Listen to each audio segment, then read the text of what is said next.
It's live on KEXP. I'm your host, DJ Morgan, from listener-powered independent 90.3 FM KEXP here in Seattle. We stream online all over the world at kexp.org and our free mobile apps as well. And all of these sessions are made possible with donor support from people like you. So thank you so much for supporting all of these amazing sessions.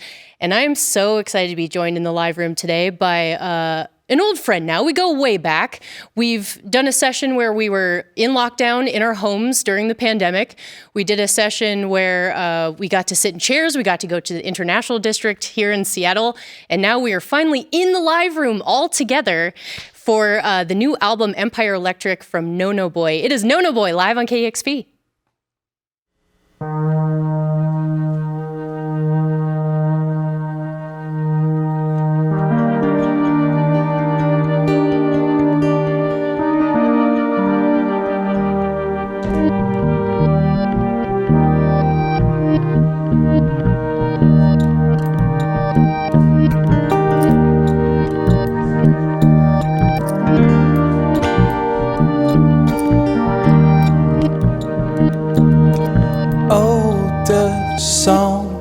The slow serenade, we got the notes all wrong.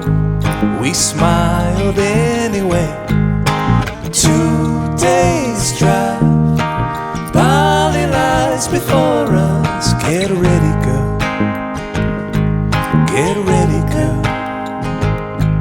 The strange man gets, behold the Harvard poser. We dropped him off. The villagers ignored him. A sunbird's call took us to the sea. Get ready, girl. Get ready, girl. For me.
Some nights I'm a tourist to my kind.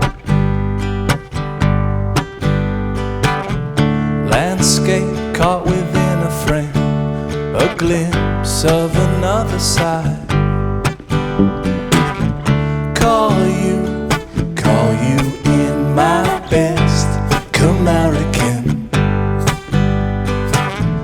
Painter, pick up your round brush and fill the details in.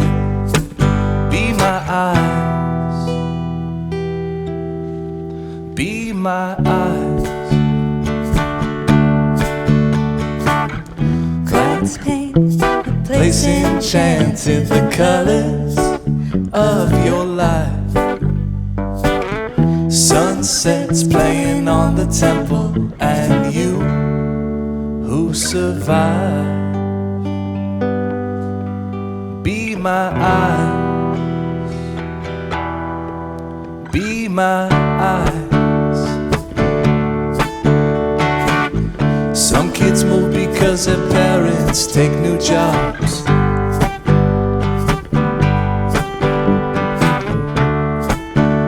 Some kids move cause of napalm. Cracks paint a place enchanted, the colors of your life. See Emery bathed in golden umber, and palm trees climb so high. Sunsets playing on the temple, and you who survive. Be my eyes, Father, oh, be my eyes. Be my eyes, Father, oh, be my eyes. Be my eyes, Father, oh, be my eyes.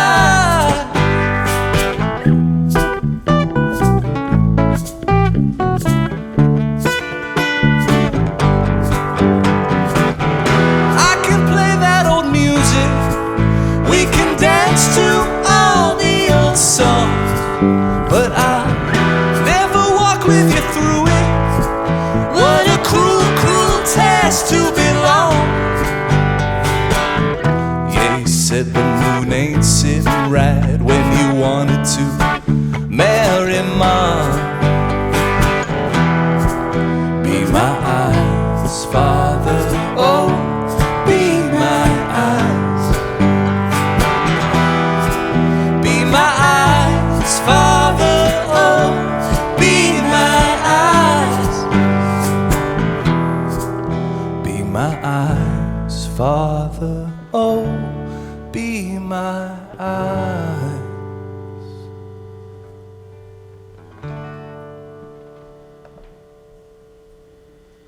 You're listening to No No Boy live here on KEXP. That was the song Khmerica from the album 1975 that came out back in 2021. And you also heard Jakarta from the new album Empire Electric that was just released in September.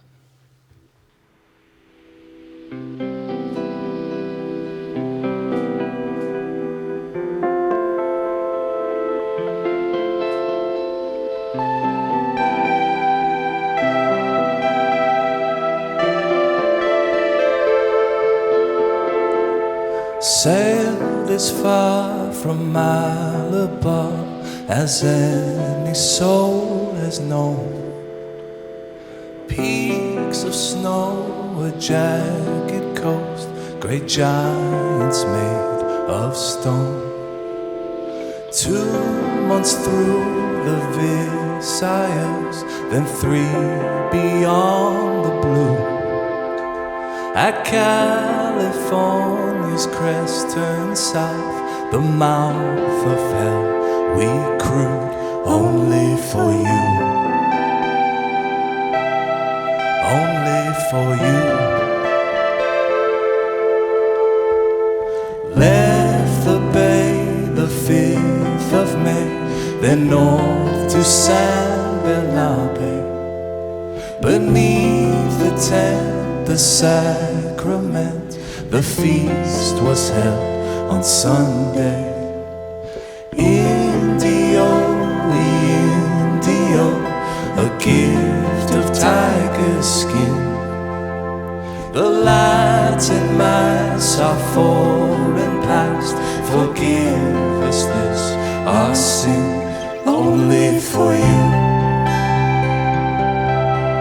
Only for you. Only for you. Only for you. Thomas turned back with the ill, Diego kept the cross. A New Year's Day beyond Drake's Bay, the Frigata was lost. Yet north we climb, morality climb, not even 6 could stand. And through the storm from legend torn, the Strait of Emilia, only for you. Only for you.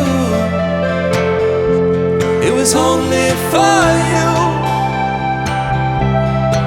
Only for you. The floating ghost, the bolded coast, too weakened to make land. The wind so rose, the lamp oil froze. We never touched the sand. But I believe, yes I believe, the Father and the Son claim this coast, O Holy Ghost, who spoke through prophets' tongues, only for you, only for you. It was only for you, only for you. I feel brand new, only for you.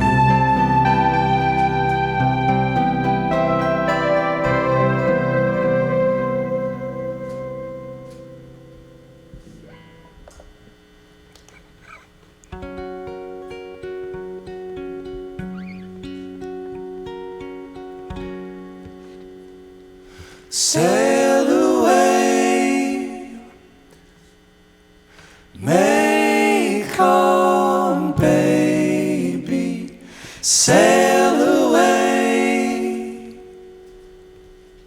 Mekong baby.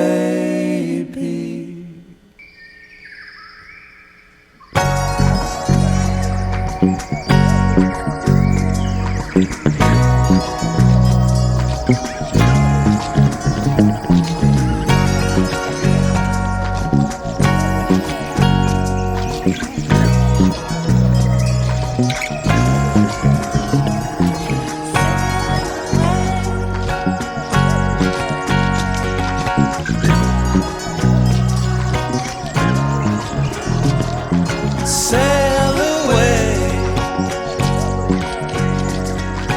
Mekong baby. We were younger once, Mekong baby.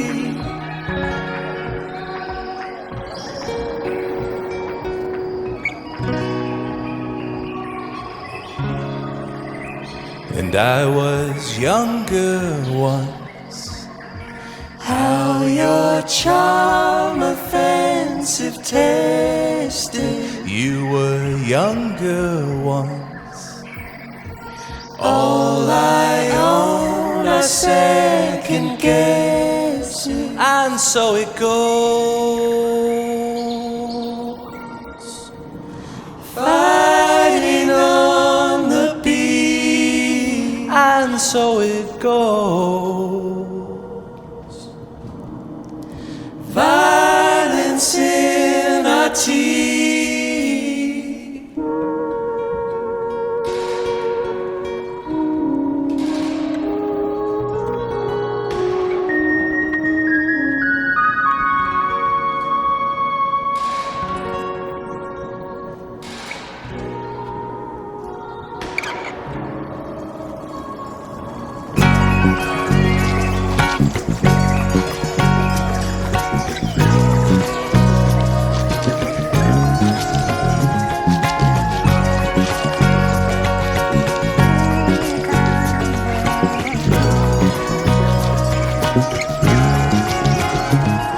Sail away, Mekong baby, sail away, Mekong baby.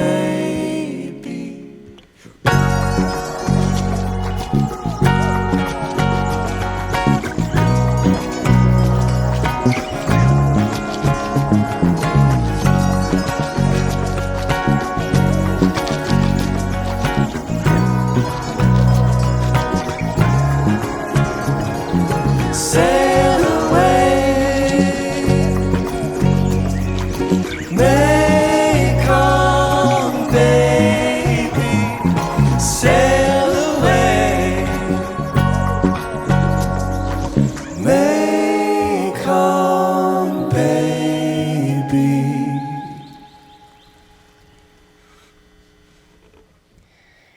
It's No No Boy live here on KEXP. Oh, it was so beautiful. That was Mekong Baby and 1603 before that from the new album Empire Electric here live on KEXP.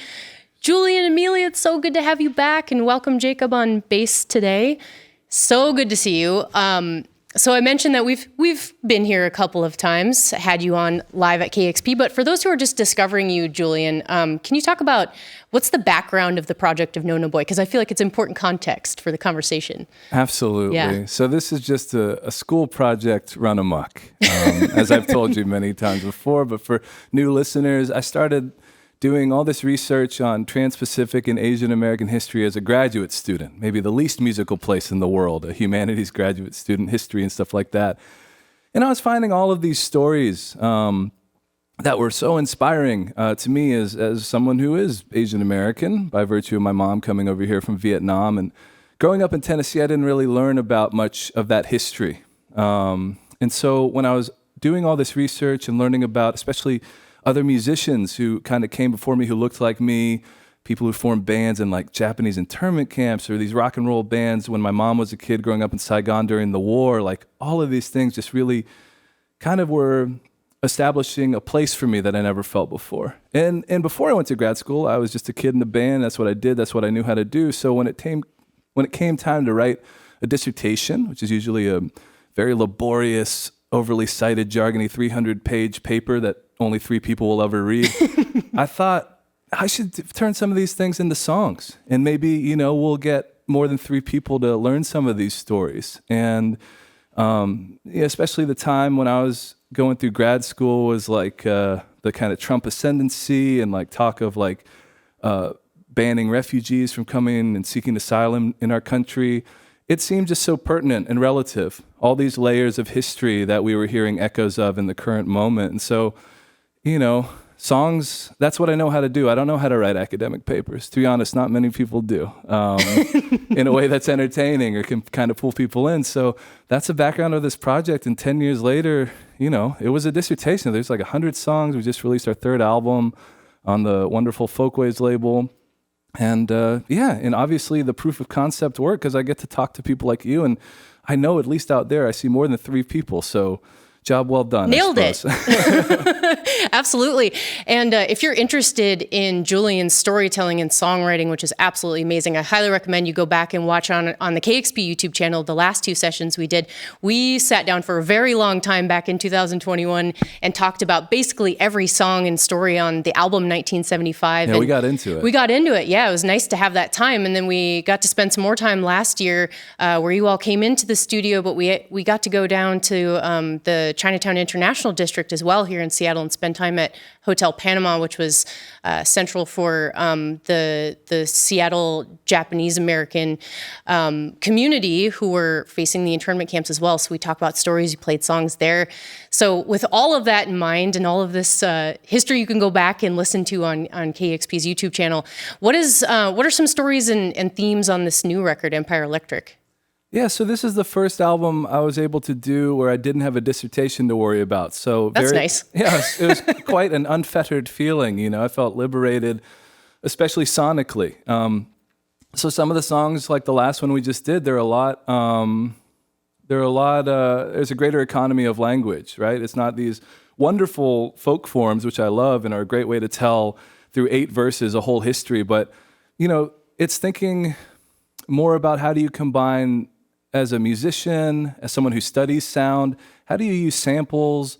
So that last track, for instance, Mekong Baby, had samples of some national parks from Vietnam, some birds that I field recorded when I took my mom back there for the first time in 2013, mixed in with this wonderful Viet pop singer named Thai Hien, who's singing a Vietnamese translation of the song in this kind of jagged duet, against also like some artillery fire, like sourced directly from American archives of the war. How do you, spending so long dealing with very difficult histories, like a decade now, it wears on you. So this one was really trying to, how do we take beauty and wonder and joy seriously? And honestly, give a more, or at least give another side to these histories. Because when my mom was coming home from school, this song is very much a lullaby to my mom and her her sister. It's like trying to find the humanity and not just flatten them down as people who lived through a war first and foremost, right? Yeah. Because that was just one thing that happened to happen to them, like it's happening to people today. I'm much more interested in, if you do make it out, how do you live? Not just how you survive, but how do you live? And so putting beautiful sounds around some horrible sounds, but making something cohesive out of it was much more interesting to me. And you find that sonically a lot more on the Empire Electric album than the previous ones, which were more exercises in kind of folk storytelling, getting these histories across. Yeah, I think you really get that across in this new record. It does feel very joyful and present and in the moment. And to your point, these things don't have to define you. These moments in your life don't have to define you because you have your present moment now. One of my favorite things about what you do, and you just mentioned that a little bit, is that you incorporate field recordings into your songs, which gives this like richer sense of place into the stories that you're telling. What were some of your favorite field recordings that you looped into this record? Well, we moved to the Pacific Northwest, right before we first met virtually, because it was like right before the pandemic. And one of the projects that I embarked on was learning more of the Asian American history of Oregon, where we live, down in Portland. And so I would do a lot of field recordings, whether it's like the bird sounds of the area, because those haven't really changed. Like certainly populations have gone up and down of the animals and stuff like that, but it's a great way to go back in time, especially one of the songs deals with the first Japanese American settler to Oregon who came over in 1880, this woman named Mio who ran a sawmill outside Portland. Badass lady, and really recontextualized kind of who the outdoors belongs to for me. It's like, wow, there's someone who kind of looked like me back in 1880. And further on that front, some of my favorite field recordings are of the ocean down in the very southern part of Oregon, the Oregon's coast, right north of Brookings, where in 1603, which is the second to last song we performed, the Spanish galleon ship came up, and it was the first time on record, like that we know of anyways, that Oregon was like known to be sighted by non-native folks, right? And on board the ship was 7 Asian folks. And this is 1603. This is centuries before Lewis and Clark and sort of the establishment of the kind of white iconography of manifest destiny.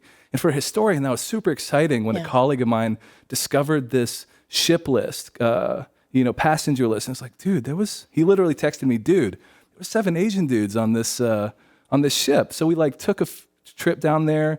I wrote that song on the beach where that ship would have been anchored and seeing Oregon for the first time, and sort of recorded the ocean. And I love having that in my headphones when I'm recording and being able to travel around and bring that places because, not everyone can go to those sites, but it's nice to know that at least in the background, it's those actual sites of history that sort of, to me, accompany the more melodic sounds and music that's on the records. I love that. That's so cool. I read that you and Emilia spent some time at a monastery, and maybe that had some influence on this record too. What was that experience like? You want to take that one? Sure. Yeah. So back in 2019, Julian and I met originally at Brown University. And so we were both able to finish our time on campus in 2019. And the first thing we wanted to do was go to this amazing Buddhist monastery started by Thich Nhat Hanh, one of our mutually favorite Vietnamese people. He's on the top 10 list for sure. Yeah. He's up there. And just sort of like let go of all these things that the environment at Brown when we were there, it was really intense. Like everyone was thinking so much about politics and social issues there, but in a way that felt very almost like narrow-minded, I would say. Like it was hard to have, I don't know, I guess like a sense of self and identity there. You get wrapped up in it, and rightfully so, right? This was, again, the Trump presidency, so a bunch of like hyper leftist college kids. That's going to be an environment for, protesting every single day about every issue, except for economic class. That was something that they'd never touched for some reason. But weird. But the monastery was amazing. It was a place to, like Emilia said, sort of like expand after all that hard studying, For me, my thinking had never been deeper, which I think is the goal of doing a PhD for sure. But like Emilia said, I had never been more narrow-minded. Like, especially on this kind of academic job track, this hyper-professional, 300 people fighting for like one tenure track spot anywhere in the country, wherever it opens up. It's crazy the way we jump through hoops. And it was just a place to see life in full, put color back into the picture. And so we hung out with the monks for a week, and I mean, it's kind of a scam, to be honest with you. We did their dishes, you know. You pay to be there. Yeah. Not much. You gotta pull your weight.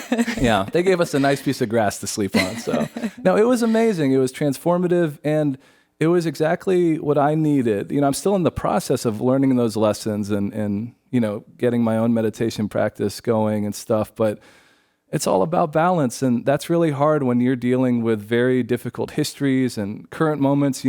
That trip was buoyed by trips to the Mexican border, which is part of the reason why Emilia is in law school right now and interning in an immigration law place down in Portland. I think everyone feels the heaviness of the moment, And for me, I just wanted to, maybe check my privilege a little bit, especially having a mom who lived through stuff like we're seeing on television now. Yeah. And I wanted to make sure that I did check in with the present moment and be like, oh, I live in this cool neighborhood, in this cool city, and I get to play music, and I have a wonderful wife, and she plays music with me, and we get to eat great food. And that kind of stuff, which you lose track of when you're just so mired in what is abstract for you, but real for other people, but still abstract for you. Right. And so how do you hold both things at the same time? And that's what the monks are really good at doing, holding multiple truths at the same time. Like, yes, the world, broadly speaking, is on fire, but your garden is still tendable. Yeah. So I think that's kind of what we took away. And that's, I think, a lot of what you're saying, Morgan, that's a lot of why there's more joy and beauty and reminding to be present on this record, because what other choice do you have? And I also think it's quite a disservice when you come from like a refugee community to not, I think of it this way. I study folks in my academic work who a lot of times, whether they're in war or put in camps, had like 98% of their agency as human beings taken from them. Just unimaginable, horrible stuff. And I find people who, with that 2% of their agency, stretch it much further than I do with my 100%. And that's like the instructions I've taken away from this project. And I think the monastery had a lot to do with that. That's amazing. I've learned so much from both of you over these years. I appreciate you both so much. Huge congratulations on getting married this year too. You're both wicked smart, super thoughtful, kind people, and I'm just honored to know you. And thank you so much for sharing all of these stories with the world and putting them in a digestible context, especially for music lovers. Yeah. So it was great to see you. Thank you very much for being here. And that's what I wanted to ask you. So is this the end of Nona Boy, or are you wrapping it up? Yeah, I mean, it's definitely, I think 3 albums is a lot of material when you're writing about super depressing histories. I think that's more than anyone owes anyone else. But the thing about it is, like, it's not a normal touring gig. Yeah. Normally when I was a kid, you'd get on stage and then you'd celebrate kind of love and happiness, or maybe exercise your depression or something, but it'd be a catharsis. At the end of every show, it's kind of like having to do a history seminar, and you kind of take your bag of ghost stories with you to the next town. Yeah. So we just got off a small tour, just a week, but having to do, there's a couple radio things and, touring, it all kind of is a little heavier than the normal music thing. So it's a chance to, just like put it to rest for a little bit. And there's more records than anyone could ever want to listen to out there about these songs. So I feel like we've done our job, and we'll do one more tour this spring. Let people who maybe want to hear us live come out, go across the country. Emilia take a semester off law school to do that. And then on to some other stuff. Where can people find your tour schedule? Oh, I need to post it. That's a good reminder. Yeah. That'll be on our website, nonaboyproject.com, or social media stuff. And also, I'll be very happy to stop doing social media stuff. That's part of the reason also.